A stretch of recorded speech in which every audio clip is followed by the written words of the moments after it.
POISSY, France, AP, from the market stall outside Paris that she's run for 40 years, Yvette Robert can see firsthand how soaring prices are weighing on France's presidential election and turning the first round of voting on Sunday into a nail-biter for incumbent President Emmanuel Macron.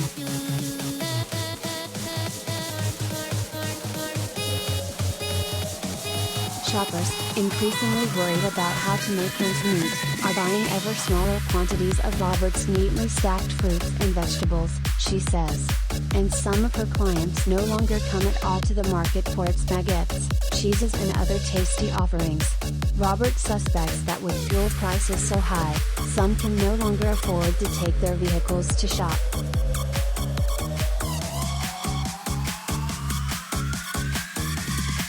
People are scared, with everything that's going up, with prices for fuel going up, she said Friday as campaigning concluded for Act 1 of the two-part French election drama, held against the backdrop of Russia's war in Ukraine.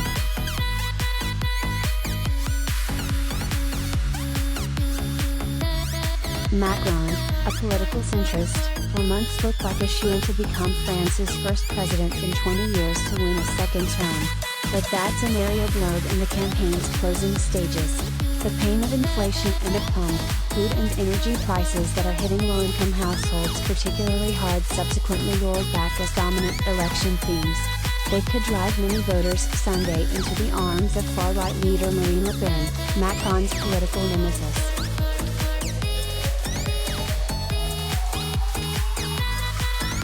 Macron, now 44, trounced Le Pen by a landslide to become France's youngest president in 2017.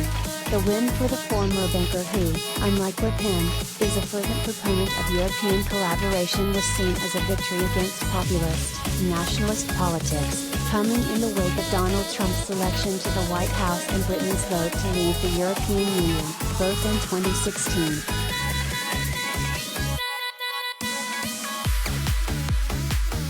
In courting voters, Macron has economic successes to point to. The French economy is rebounding faster than expected from the battering of COVID-19, with a 2021 growth rate of 7%, the highest since 1969. Unemployment is down to levels not seen since the 2008 financial crisis, when Russia invaded Ukraine on February 24, sparking Europe's worst security crisis since World War II. Macron also got a polling bump, with people rallying around the wartime leader.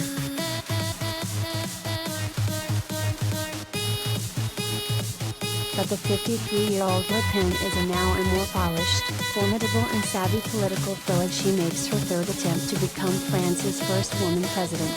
And she has campaigned particularly hard and for months on cost of living concerns, capitalizing on the issue that pollsters say is foremost on voters' minds.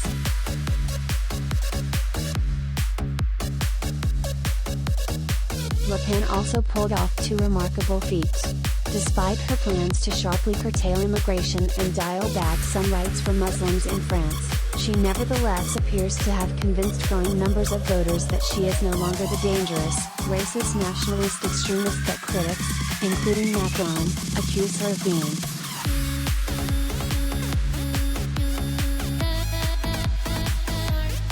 She's done that partly by diluting some of her rhetoric and fieriness.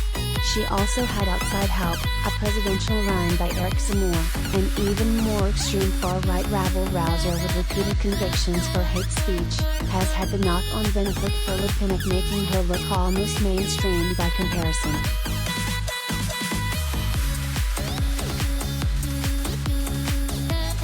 Secondly, and also stunning, Le Pen has adroitly sidestepped any significant blowback for her previous perceived closeness with Russian President Vladimir Putin. She went to the Kremlin to meet him during her last presidential campaign in 2017. But in the wake of the war in Ukraine, that potential embarrassment doesn't appear to have turned Le Pen's supporters against her. She has called the invasion absolutely indefensible and said Putin's behavior cannot be excused in any way.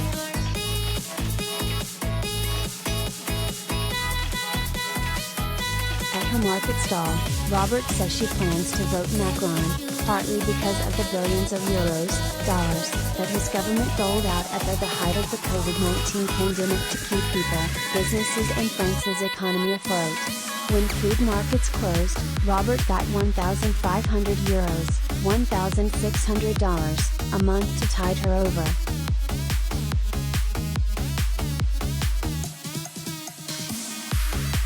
He didn't leave anyone by the side of the road, she says of Macron.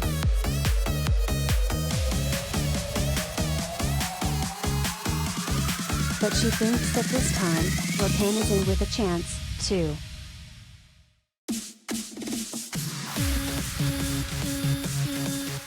She has changed the way she speaks, Robert said. She has learned to moderate herself.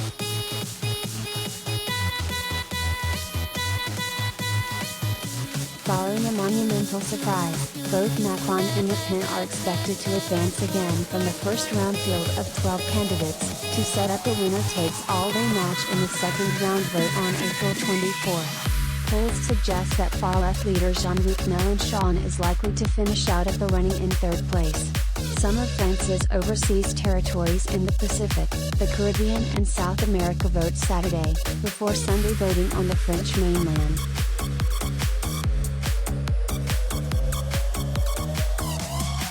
When Macron made a campaign stop in POISSY, the town west of Paris where Robert has her stall, in early March, pollsters had him leading Le Pen by double digits. Although a Le Pen victory still appears improbable, much of Macron's advantage has subsequently evaporated. Kept busy by the war in Ukraine, Macron may be paying the price for his somewhat subdued campaign, which made him look aloof to some voters.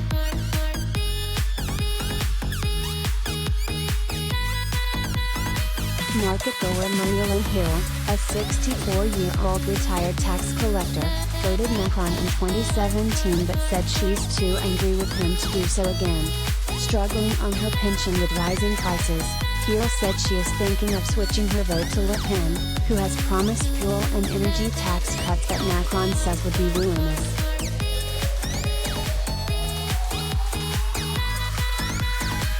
Although Le Pen's relations with Putin worry me, Hill said that voting for her would be a way of protesting against Macron and what she perceives as his failure to better protect people from the sting of inflation.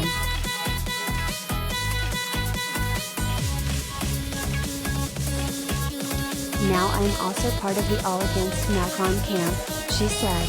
He is making fools of us all.